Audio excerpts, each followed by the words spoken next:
ఒక cinema free release promotion content అత్యంత అవసరం. ఈ కంటెంట్ మీదనే సినిమా ఓపెనింగ్స్ ఆధారపడి ఉంటాయి. రీసెంట్ గా విడుదలైన విక్టరీ వెంకటేష్ సంక్రాంతికి వస్తున్న చిత్రం ఒక ఉదాహరణ. ఈ చిత్రంలోని పాటలు, టీజర్, ట్రైలర్ ఇలా ప్రతి ఒక్కటి సెన్సేషనల్ క్రియేట్ చేశాయి. ఫలితంగా సినిమా ఒక రేంజ్ లో లేకపోయినా కమర్షియల్ గా కళ్ళు చెదిరే వసూళ్లను రాబడుతూ భవిష్యత్తులో స్టార్ హీరోల సినిమాలకైనా ఇంతటి వసూళ్లు సాధ్యమేనా అనే తరహాలో బాక్స్ ఆఫీస్ వద్ద దూసుకుపోతోంది ఈ చిత్రం. అయితే ఫ్రీ రిలీజ్ కంటెంట్ పాజిటివ్ గా ఉండడం వల్ల ఈ సినిమా ఫలితం ఇలా తయారైంది. అంతేకాకుండా ఒక సినిమా విడుదలకు ముందు నెగటివ్ ఫ్రీ రిలీజ్ కంటెంట్ ఉంటే ఓపెనింగ్స్ దారుణంగా దెబ్బతింటున్నాయి. అందుకు ఎన్నో ఉదాహరణలు ఉన్నాయి. ఆ జాబితాలోకి మెగాస్టార్ చిరంజీవి విశ్వంబర చిత్రం చేరనుందా అంటే అవుననే అంటున్నారు విశ్లేషకులు. ఈ సినిమా టీజర్ విడుదలకు ముందు హైప్ మామూలు రేంజ్ లో ఉండేది కాదు. మెగాస్టార్ కెరియర్ లో మైల్ స్టోన్ గా నిలిచిపోయే చిత్రం అవుతుందని అభిమానులు బలమైన నమ్మకం పెట్టుకున్నారు. కానీ టీజర్ విడుదల తర్వాత ఇవేమి అమీర్పేట గ్రాఫిక్స్ రా బాబు,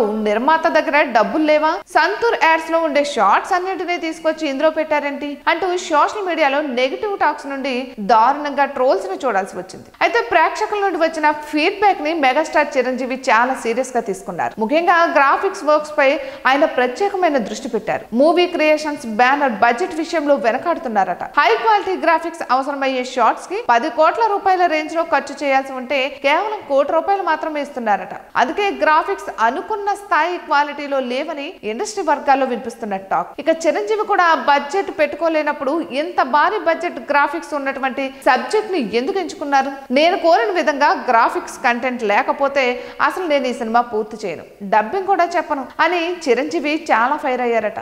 దీంతో మేకర్స్ దిగొచ్చి ప్రస్తుతం తాము పూర్తి స్థాయిలో అప్పుల్లో మునిగిపోయామని, దయచేసి మాకు సహ నిర్మాతగా ఒక పెద్ద నిర్మాణ సంస్థ దొరికితే ఖచ్చితంగా మీరు కోరిన విధంగా అవుట్పుట్ రప్పిస్తామని చెప్పుకొచ్చారట. దీంతో చిరంజీవి ప్రముఖ నిర్మాత అశ్విని దత్ తో మాట్లాడి కల్కి సినిమాకి ఎక్కడైతే విఎఫ్ఎక్స్ చేశారో ఆ కంపెనీలోనే విశ్వంబర విఎఫ్ఎక్స్ ని చేయించాలని కోరారట. ఇక చిరంజీవి చెప్పడంతో ఆయన వెంటనే అంగీకారం తెలిపారు. ఇక ఈ విఎఫ్ఎక్స్ వర్క్స్ మొత్తాన్ని కల్కి డైరెక్టర్ నాగ్ అశ్విన్ దగ్గరుండి పర్యవేక్షిస్తున్నట్లు సమాచారం. Hi guys, subscribe to JKTV. Subscribe to JKTV. Please subscribe to JKTV. Subscribe to JKTV. Hi, Andarki Namaskaram. Please subscribe JKTV. Andarki Namaskaram. Please like, share and subscribe JKTV.